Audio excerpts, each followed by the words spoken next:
I'm going to hit the start button, everybody, so people will start coming into the room shortly. Let's go.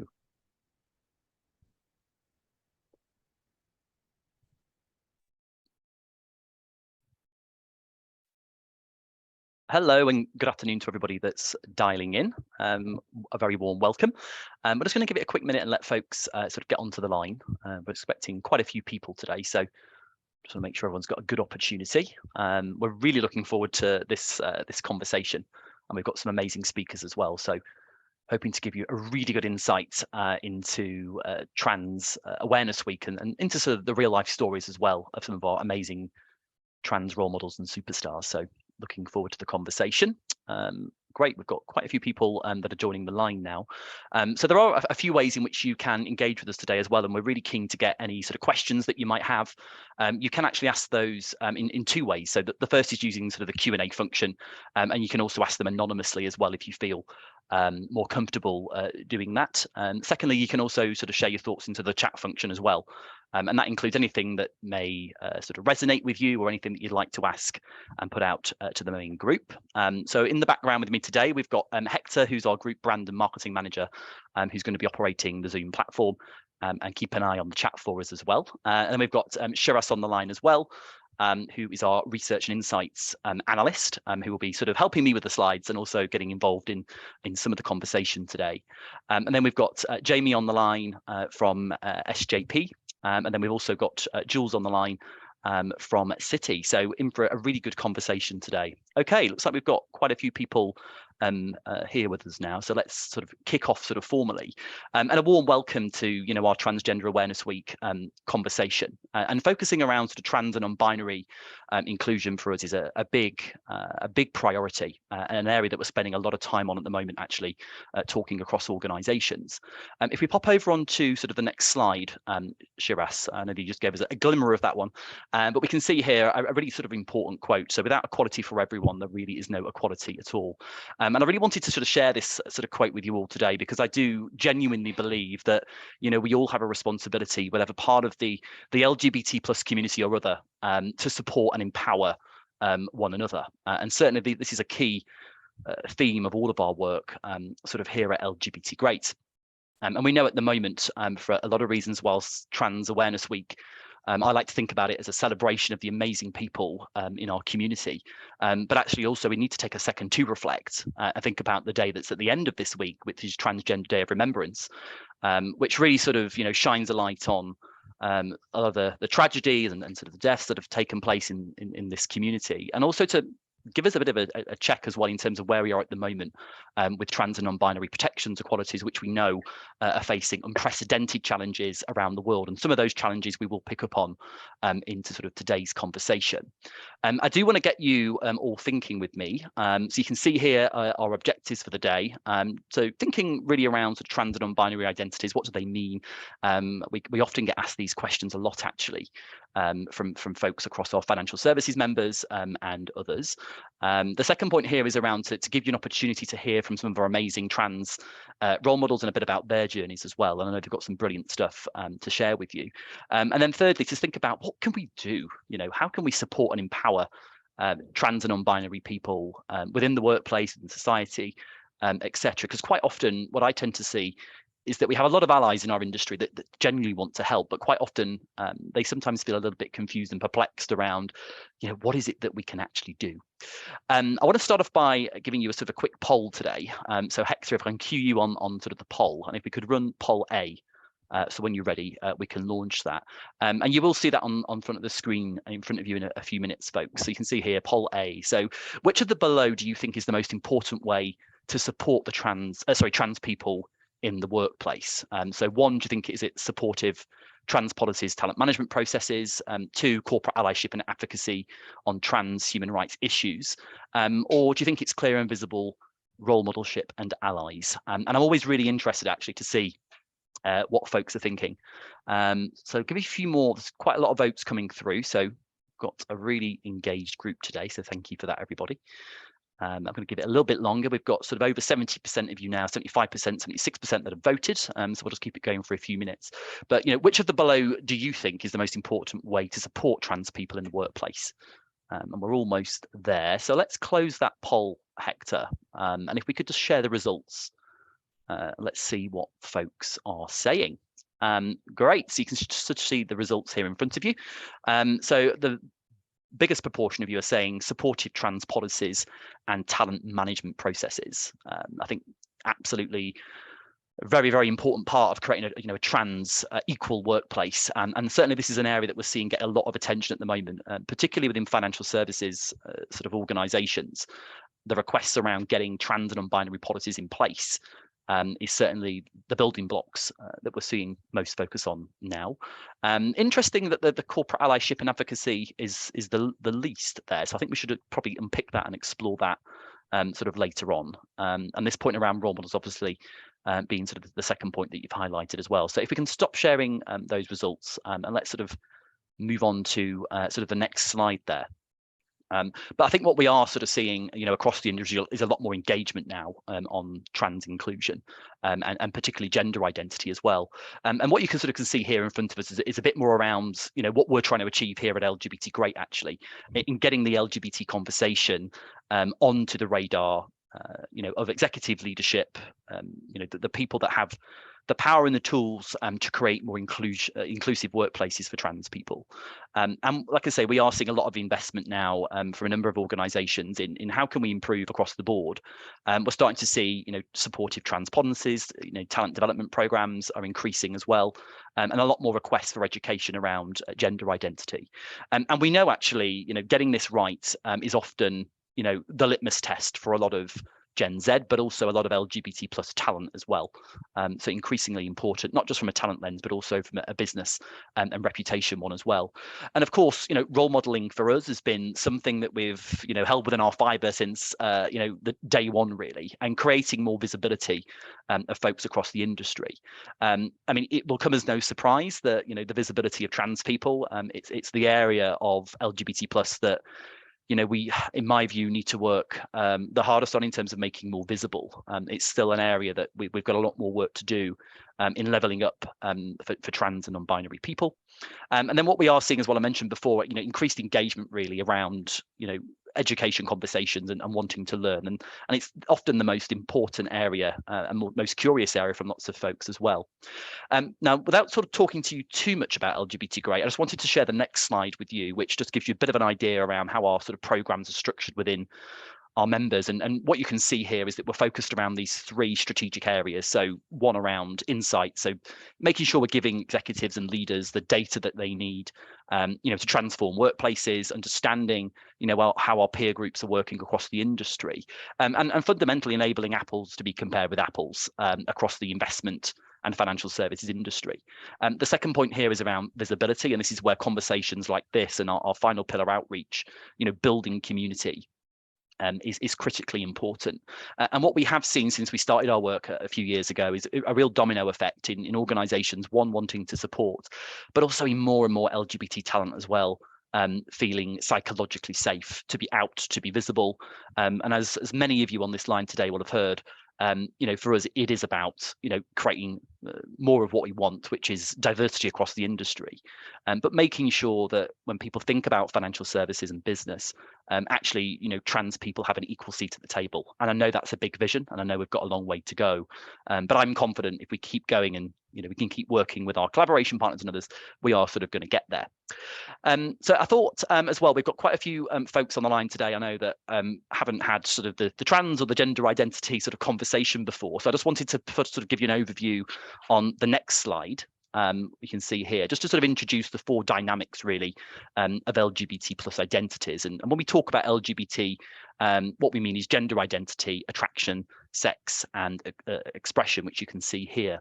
Now, without going into too much detail, the reason sometimes LGBT plus identities can feel confusing is because there's lots of different variations of these four pillars, and I always say that the best way to sort of envision this is thinking about a screen with lots of spaghetti all wrapped around each other, is that there's lots of different combinations. Another way to think about it as well is a bit of a matrix sort of cube.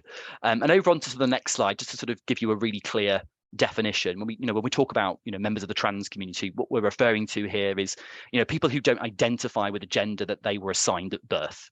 And I know sort of some of our panelists will talk a bit more about this as well. And then non-binary, outside of the two binary genders of male at one end and female at the other. And if we just pop over onto the next slide here before we get onto the panelist discussion shortly, I just wanted to sort of give you a bit of an idea really of a way to conceptualize gender identity. So we quite often see male at one end, female at the other. And actually, when we talk about gender identity, we're talking about the spectrum that exists within the middle here. So a really good way to think about this is rather than being binary, one at one end and two at the other, is to think about this as more of a circle. And quite often we hear this as called the gender spectrum, the gender circle, the gender donut, with all of these different gender identities in the middle. But again, we will talk through a bit more about this as we get into the conversation. Now, for many people, this is a big theme here, so intersectionality. And I think it's worth taking a few moments to sort of explain a little bit about what this means. But you can see here in the middle, we have the power circle. And this thinking was pioneered by Kimberly Crenshaw in the States, so a US civil rights lawyer by background and a lot of work. But Kimberly was kind of one of the first to really sort of conceptualize all of the layers to our identity. And you can see here that those people who have the most privilege and the most power in the middle, and those who have the least are on the outside. And if you look at sort of what I would say, sort of 5 to the hour or 10 to the hour, you can see this point around gender here. And it's a fact that trans and non-binary people are sitting on the outside of this circle here, which means that they're furthest away from power and privilege, and therefore there's a relative level of inequity between other parts of the community. And indeed, other parts of the people who aren't in the community. So just reinforcing that message really that there's a real need here to support this amazing group of people, to empower this group of people. And again, without equality for everybody equally, I do genuinely believe that there is no equality for all. So hence why we're really committed to developing and providing a platform as well for these conversations. If we could bring you in, Shiraz, let's talk about through the next slide. I just wanted to give you everyone on the line a few milestones really in sort of the transgender history and movement leading up to today. But talk us through, Shiraz, a couple of these themes that we can see on the screen here. No, of course. Thank you so much for that, Matt. So like the trans movement activism, the activism behind it goes like way back to the history, but then I'm gonna try and condense it in the interest of time. So talking about like one of the biggest uprisings before Stonewall, because everyone knows Stonewall, but there was in LA, there was Cooper's Donuts, and there was a lot of police that used to come there to basically arrest anyone without any warrants, nothing. And there were a lot of trans customers in Cooper's Donuts. So one day they had like an uprising and they fought the police. They started throwing donuts at them, which is why it's called the Cooper's Donut, like a small riot. And this is like acknowledged by historians as like one of the biggest uprisings before Stonewall. And then the Compton cafeteria was also pretty similar. Trans women took a stand against discrimination and police harassment. But then, of course, Stonewall riots, 1969, everyone knows this is like one of the biggest like spectacles of the LGBT plus history. And then, but one thing that I need to, I think, acknowledge here is that Stonewall was led by many people, but actually spearheaded by Marsha P. Johnson and Sylvia Rivera, who were trans women. And then Sweden became the first country in 1972, which I think is very amazing, to legalize gender reassignment. First of the time, definitely. Yeah, at the time, I think that was amazing. And then going to like the main topic of conversation here, which is Rita Hastert got murdered in Massachusetts because of Rita's gender identity. She was stabbed in her apartment. And this is where actually the Transgender Day of Remembrance starts. And like the next year, Gwendolyn Smith held like a vigil for Rita. And that was like the moment in 1999 where basically they wanted to pay respect to all of the people who had died because of trans violence. That is like a brief history of the trans movement until up to 19. Well, thank you for that sort of whistle-stop tour in 90 seconds. But I think it shows sort of the how momentum really has built over years, right? And how we've got, I guess, to where we are today. I guess we know at the moment there is a lot of challenge, around trans and non-binary identities globally, both at societal, political level, even in those sort of countries that are considered to be, leaders in LGBT plus equality. If we just move over onto the next slide, let's talk about, just give people a quick snapshot of some of these trans insights and trends, and show us anything you want to sort of get across in terms of key messaging here. No, of course. I always try to bucket this into like a good and bad trend, because I think both of them should be highlighted. So starting with the pessimistic side, I mean, you can probably see like two little boxes on the left and right, bordered in blue. These are appalling statistics, which I don't want to narrate. You can read them, and they're just very vile, for the lack of better words, to be honest. But talking about like Ireland, for example, we see like trans people have to wait 10 years at like this is like an official government document now, that 10 years agonizing wait for gender affirming healthcare.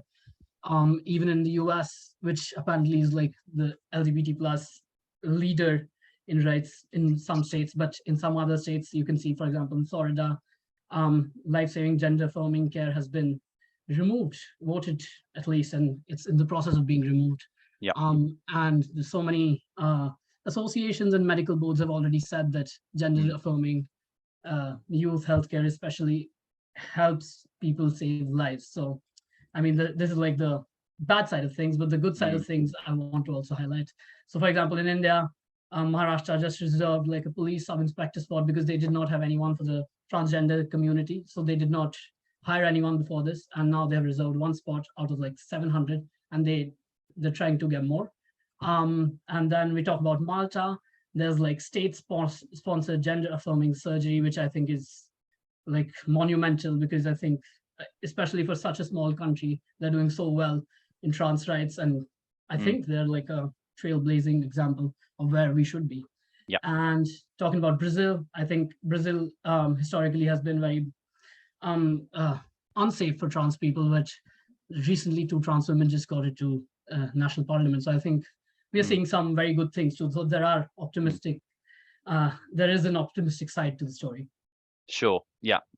And I think it's important, isn't it, that we do take stock of some of these horrendous statistics. And I know, the last couple of years, the most deadliest years on record for trans people. I mean, the point you made a second ago about what was the reason that Transgender Day of Remembrance got started, and it's because of the incredibly high persecution, death rate amongst members of the trans community, right? I think it's really important that we take a moment to reflect on the severity of those numbers, and really to take stock as well about what the reality is right here, right now, today. Because whilst we have seen some progress around the world, we are seeing an unprecedented level of backlash in particularly in the media, within our politics, far right governments, etc. And I think it's really important, therefore, that we can rally around our amazing trans community and non-binary community, and empower and support them, just like people did for members of the gay community 30 years ago. Let's move on to the next slide before we bring in our panelists, and we just wanted to sort of leave you with a final slide here before we get into the conversation, from Elliot Page. So the more I hold myself close and fully embrace who I am, the more I thrive. And I think that really sets us up nicely for the conversation with Jules and with Jamie. So let's bring you both in here, if that's okay, and welcome to the conversation. Perhaps if we can start with you, Jules, just tell us a little bit about you and what you do at City.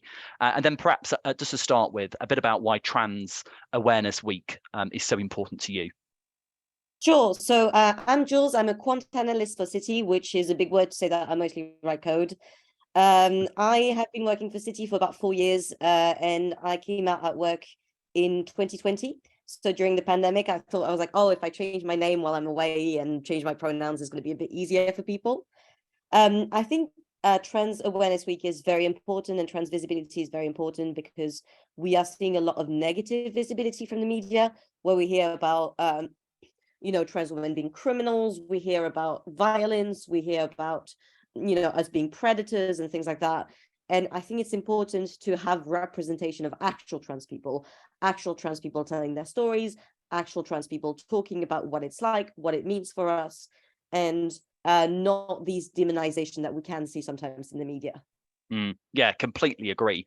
And I mean, I've spoken to quite a few trans folks recently around their thoughts on what is in the media, and also a lot of non-trans people as well. And the overarching sort of message is this is just focusing on those tiny examples of where things aren't great, which then helps and reinforce these really negative stereotypes, which don't help, in changing people's perceptions and breaking down those stereotypes. So I think, creating positive stories and actually, as you say, real trans people doing real things is kind of what we need to do to inspire others that actually they can feel safe as well, being out too. Let's go over to sort of Jamie, get your thoughts on that in terms of Trans Awareness Week. I would love it if we didn't have to have Trans Awareness Week, but just like any other cause, for want of a better word, whether it be Black Lives Matter or, well, we have regular weeks for a lot of different diversity areas, and days as well.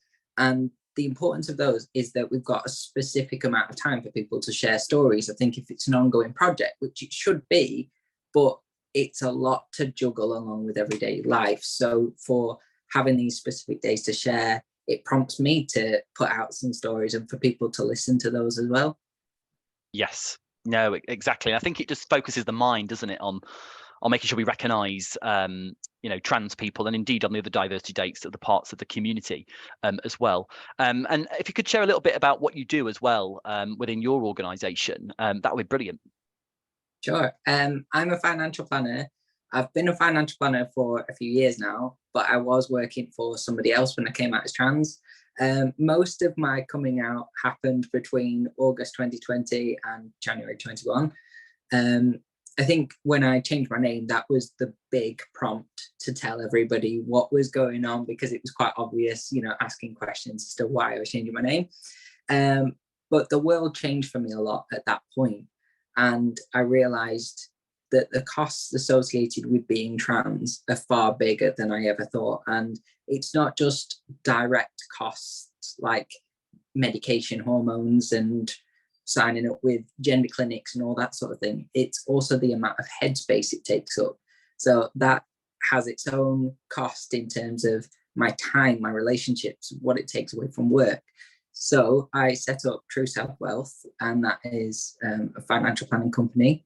And that is to reach out to LGBT people specifically. So I spend a lot of my time supporting the community, doing what I can, education in particular, getting the word out there that we can do a lot for our own circumstances and helping ourselves with things that where the rest of the world might not be very good, like discrimination at work. We might be poorer, but we can make up for that by that as well.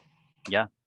I mean, I love the fact that, you're focusing on supporting LGBT plus people in your day job from a financial advice perspective. And I'll do a quick plug for you for anyone that's dialing in today. If you're LGBT, you need financial advice, please call Jamie. But on a more serious note, going back to I think the point that you just made there that really resonated with me. The costs of being trans are far bigger than you initially anticipated, and those costs are not just financial. And I know Jamie and Jules, you both got big opinions on the challenges of accessing healthcare and so forth. I know we're going to talk about that in a moment, but the point you there about the impact on emotional health, emotional load, mental health, and being able to deal with all of these dynamics in the middle of everyday life, and the challenges of both being in financial services, demanding careers, right? To talk to a bit about sort of the challenges, Jamie, if you feel comfortable, about some of the mental challenges that you've been and worked through, and how do you do that? Oh, there's a lot. So where to start? Well, I think my initial expectation was quite right in terms of getting people used to a new name and pronouns. And with that came some education for those people. I didn't find anything out there that was just easy, one size fits all when it came to describing how I felt, because there are some YouTube videos of other people telling stories about their non-binary selves and why I'm using gender neutral pronouns. But then it's also quite difficult to tell people about where transition fits into that. Like, if I'm gender neutral, then why am I also changing my body from female to male? So carrying other people and their emotional well-being was difficult. But then it's a lot of extra headspace things. So even though I've signed up with the gender clinic and gone through those processes, and that took time to research, but then it's I need a blood test, and there's a problem getting that, so it's extra admin, extra things to organize and research. Then I've done I'm about to have top surgery, sorry, so that's another lot of research, time and energy to put into that. And there's just so many small examples, like when I go to do insurance, trying to find a gender neutral title. There's the insurers that are providing one with MX, so then either I'm misgendering myself or my insurance isn't right, or if I find one that is there, they're probably going to be more expensive. It's just it's massive, isn't it? The amount of things that you have to think about, and the challenges of doing each of those things. It's as we sort of say at home, uphill without a paddle sometimes, is kind of the phrase that springs to mind. Let's bring sort of you in there, Jules, just to sort of add any thoughts onto sort of points that Jamie's made, anything that you'd like to add. Yeah, I'd like to talk about a bit about intersectionality, because I am French and I have a French passport. And so I live in the UK. I am medically transitioning in the UK. But in terms of everything that administrative, in terms of changing my legal gender, changing my legal name, etc., it has to happen in France. And so I'm having to navigate two systems that are completely different in terms of transitioning, both medically and administratively. And so it's the kind of nightmare that I'm going through at the moment, which is that I'm trying to plan my Christmas holiday so that I have time to go through all of these administrations to change my records. But I'm bringing evidence from the UK to do that, and I don't know if they're going to accept it, because it isn't just a default to be able to do that in France. You have to provide evidence that you have been using that name before you can legally change it. So I think there are these extra challenges that come on top, which is the great circle that you showed earlier in terms of intersectionality, which is that because I'm not a UK citizen, I have to kind of transition twice in a certain way, both in France and in the UK, and that is an extra challenge as well. Yeah, I mean it's two levels of complexities there to go through, isn't it? And I know it can be frustrating as well. One of the things that we talked about actually in our briefing call, right, was just sometimes the time it takes to actually just get a response and actually do anything. And I'd find trying to put myself in the shoes of a trans person, that incredibly frustrating, knowing who you are as a person in your head, but having to prove yourself to everyone and everything, and in your case twice. It's kind of a double bubble, isn't it? Double level of stress and thinking all of those things. And I just think it's such a shame that is still the case, right? And perhaps if we can just build on a little bit, we talked about sort of here in the UK and the provisions and sort of protections and support for trans people in the NHS. I've actually been to visit somebody this week that's just undergone transitioning surgery. And it was really amazing to sit down and talk to them in the hospital room post the operation and recovery period, just around the journey that it's been to get to this place. And we're talking years. How does that sort of resonate with you, and what's been your experience, Jules? So my experience has been a bit better, because fortunately City has a private insurance that we get through our employment that covers trans healthcare. So I have been on the waiting list for accessing a gender identity clinic since early 2019, since February 2019. I think I joined the waiting list, and still haven't heard from them. So I've started my process through the private insurance that I get with work. So I already have my gender dysphoria, my 2 gender dysphoria diagnoses, because you need 2 of them. And I have an appointment with an endocrinologist in February. So it is still taking time, because obviously you need to make sure that it's the right step for you, and have the right medical support that is happening. Make sure you understand everything that's going on, but it is a lot faster thanks to the private healthcare that I get with City. Yeah, and that really spotlights the poll we had before around what is the most important thing, right, for trans people, making sure we have supportive policy, which includes healthcare provisions, because that just makes well, it takes one element of stress away, right, and makes it more easier for trans people. Is there any sort of points, Jamie, that you want to sort of add on to that in terms of your own experience? Yeah, it's not just about the waiting list for the care itself. So that is one thing, and it is a big problem. But also then, if I want to go to see a physio because I'm binding my chest and that's causing problems with my shoulders, other people can have problems with the rib cage, and my back is in a bit of pain at the moment, actually. So for me to access somebody who is a physio, that's regular kind of a process.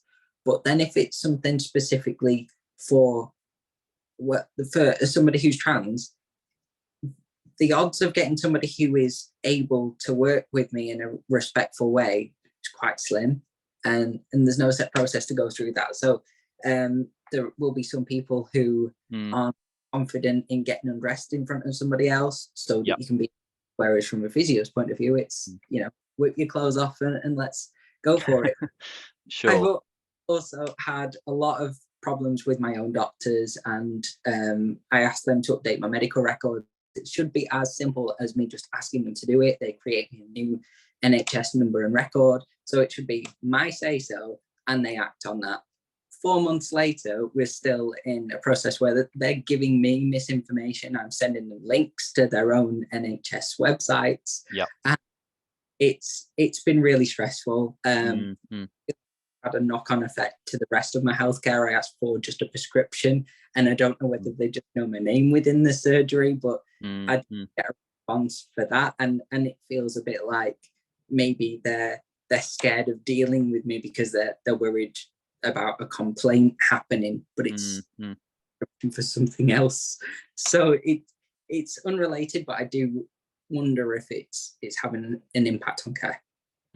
I think definitely. And thank you for sharing the challenges that you've been facing there, and also how it's making you feel in terms of stress. And I think stress it's a big thing, right? Because it has a knock-on effect, as you mentioned, on everything else going on. So I think it's really important to sort of call that out. Jules, is there anything that you want to sort of add onto that before we look at some of the questions that are coming through? I think in terms of healthcare, the thing also is that because I still haven't legally changed my name, I can technically change it with the NHS, which I have done with my previous GP. But then I moved and I changed GP, and I don't know why it went back to my previous name and my previous gender. So it's not because you've done it once that it's over and it's done for life. You kind of keep having to do it over and over again because the records are spotty, and then some doctors don't want to change it. And so it isn't I need to do it once and then it's good for the rest of my life. It's a process. It's a bit like when you're gay, you think you come out once and then you're done, but you kind of have to come out over and over again. It's similar, I think, in a way. Yeah. And it's so tiring, isn't it? I mean, I'm relatively privileged within the LGBT community and in our industry, right? Because I'm a cis white gay man. I look like everyone else in the industry. When I go into a boardroom or a meeting, a lot of other people look like me, right?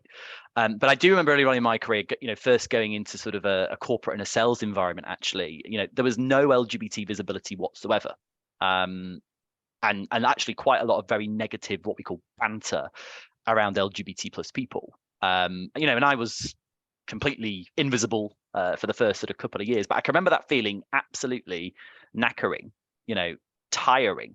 And when I've obviously worked through that process, came out, and then things kind of settled down, and actually everyone was super supportive and really apologetic for all the horrendous comments and jokes that they've made kind of over the years. But again, for trans people, I think that experience it comes back time and time again. And actually, one of my friends, Rachel Reese from Global Butterflies, who's amazing, by the way, look her up, one sort of used the phrase to me, this could be what we call death by 1,000 cuts, and the impact psychologically on mental health over time can be huge. So I can really empathize with that, the few experiences that I've had, but having these continuously, it must be super challenging. And credit to you both for for keeping strong and sort of riding through. There's a couple of questions coming through here, which I think we should get to. The first one is just around Okay, would it be possible to share the slides after the call? Yes. And we're going to share a video copy as well. They'd be really useful. So thank you, whoever wrote that in. We've got a message coming in here for Jamie. The name of Jamie Lowe's company, True Wealth, right, Jamie? True self-wealth. True Self, sorry. Okay, I was almost right. So True Self Wealth. So we can make sure we put that on the email as well afterwards if people want to look you up. So that's great. We've got a point here. So if you have corporate allyship, appropriate policies will follow. And then we've got some interesting questions here. So we've got the World Cup is causing a huge amount of debate amongst colleagues at the moment, and the impact this is having on our LGBT plus community. What are the panel's thoughts on this? Who would like to take that one? I can take it. So the policy that we have at our company was that the policy is not an official policy, but we've discussed it within the Pride Network, and we've decided that we were not going to prevent people from watching it because we're not your mom. I think it's kind of the idea. If you want to watch it, if that's a decision that you make knowing the context, then go watch it. But what we're going to do is that if you want to play fantasy football or whatever, or you want to bet on who's going to win, then what we are going to do is that those bets are going to go to LGBT charity that works in the middle. And so that's the decision that we've made. So if you, I think it's a good compromise in the sense that, again, we don't want to tell people what they're going to do in their own home. If they're going to want to watch the football, then there's nothing we can say. But I think it is a good compromise in that, well, you know, there is a lot of money that is going to organizations that are supporting this World Cup despite everything that's happening. Let's make sure there's a lot of money that's going to the right causes as well. Yeah. I mean, my own sort of personal view on it, and this might be deeply sort of contentious, but in my view, that contract should never have been awarded to a country that does not live up to the standards of human rights which we expect. And that's my overall sort of position on it. And I think, you know, it has been amazing to see, if you think about some of the, you know, the footballers that have been making a stand, and the fact that a number of our footballers arrived on a Pride themed aeroplane, it made me incredibly proud. And it's amazing to see the voices of those allies. I think David Beckham owes us an explanation in not answering the calls of why you're doing this. He's been quite silent on it. But I think it's, you know, it is something that, you know, I do personally disagree with. Jamie, let's bring you in there. Any thoughts on Qatar? I saw an interesting post on LinkedIn the other day, actually, about Brewdog. They've come out certain things, but also there's a certain amount of I don't know how to put this. When it comes to companies who are supporting them, but otherwise, you know, they're still supplying the country with beer, I believe.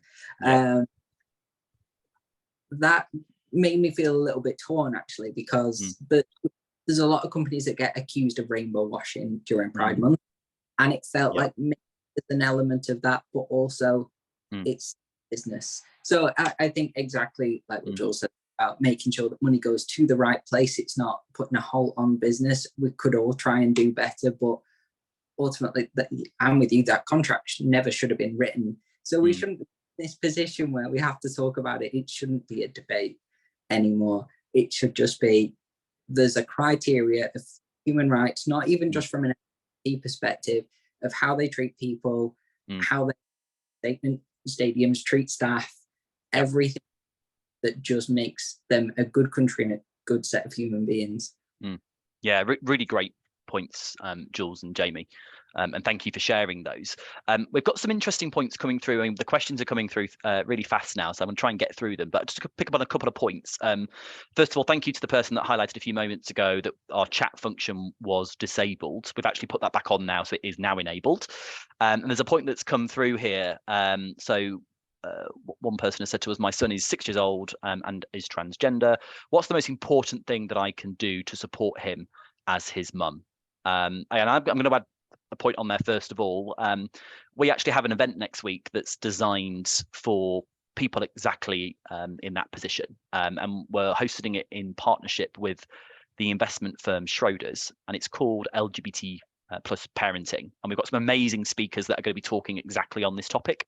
So I think Hex is going to share the registration link, and if you want to come face to face, there's about 130 people that are joining us. There's also a virtual link as well. But perhaps if we go over to Jules, any thoughts on that question, Jules?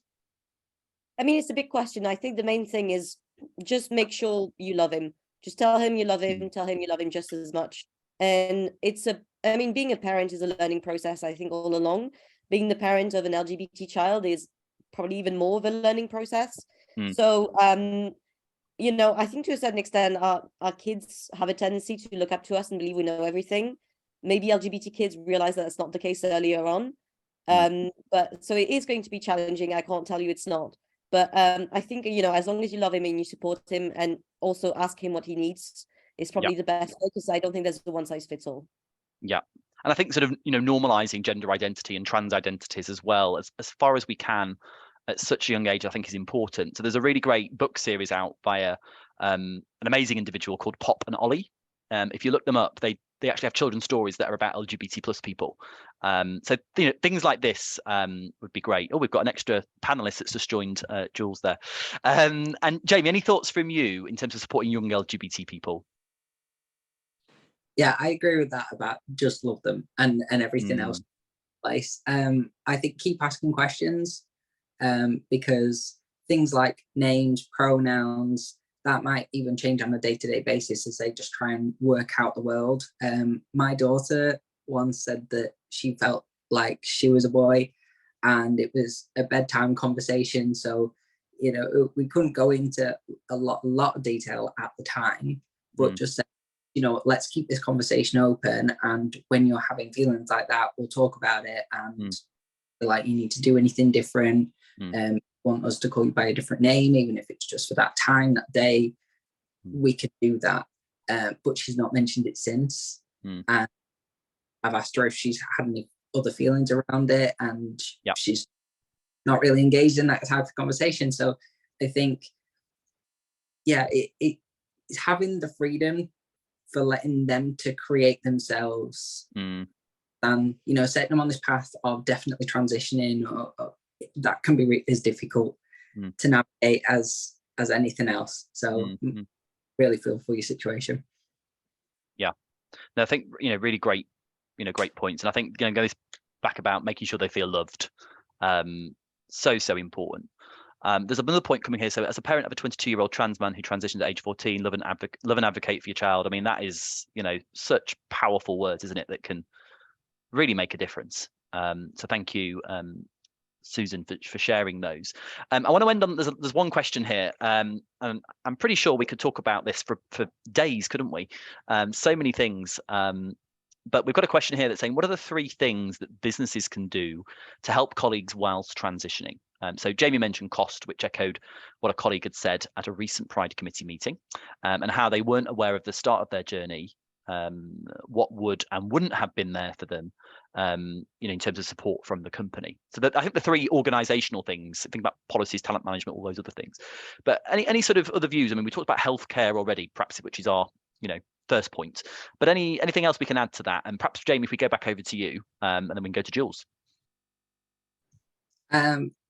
Interesting you should mention it, actually. I am put together a financial wellness program for LGBT people at the moment. So it's something that can provide for free of cost to the employer, so that their LGBT members of staff can get a bit of can get education on the financial circumstances. Or even if the company can't afford to put that in place, that's understandable, but it would be great if they could cover some of the costs, or like with City, find the healthcare insurance that would cover it.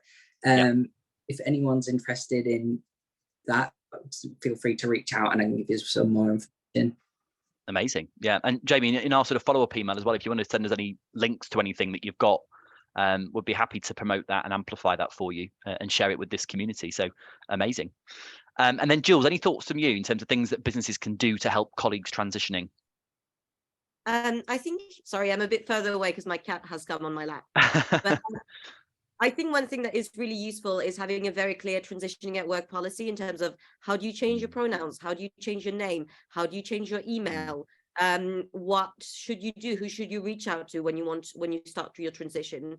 And having, this very clear policy that's available on your website, on the Pride network website, or whatever, and maybe having an HR person that they can reach out to, whoever is transitioning. So having, this clear policy, these clear steps in place that are easy to do, where you can just change your name once and it changes it on every platform, not having to change it with, Zoom on one side, and then your email on another side, and then your Teams on another side, and then you kind of have to do it over and over again, and it seems like a never-ending task.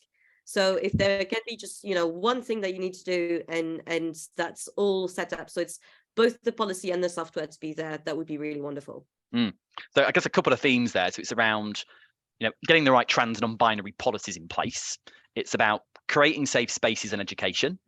Conversations like this can be really informative. Making sure we've got healthcare provisions for trans and non-binary people. And I think there's three really big themes there, and obviously things in each of those pillars can look very differently depending on the organization, but I think there's some really common things that is coming out what you've sort of said there. There's quite a few other sort of questions come through as well, and what we'll try and do, Hector on the line there, and we'll try and get a list of those questions printed out, and then we'll get some answers on there for you as well, and in sort of the follow-up emails.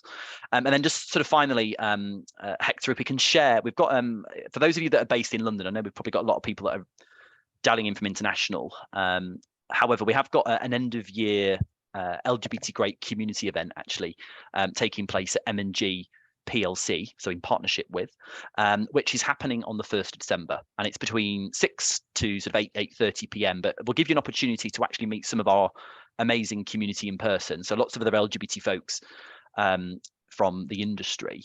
By all means, if you can make it, we would love to see you. So expect sort of drinks, food, some photos, and a little bit of an insight as well into what LGBT Great is going to be up to in 2023. So I think, any final remarks from you, Jules, before we wrap up for the day? I'll be there on the 1st of December. So amazing. If you have any more questions, don't hesitate to come up to me and ask me. Great. And can you bring your cat as well? And then what about you, Jamie? I just want to say Jules's cat is so cute. Make it on the 1st of December, but I hope you all have a great time. Amazing. Great. Well, look, thank you from the bottom of our hearts for taking this time to talk with us. I know, Jules, you've been on quite a few of these sessions today, and thank you for all the work that you're doing to raise the visibility of trans people, create awareness in your organization, and continue to spread the love. So thank you very much. Enjoy the rest of Transgender Awareness Week, and we look forward to speaking to you soon. Take care, everybody. Thank you. Bye-bye.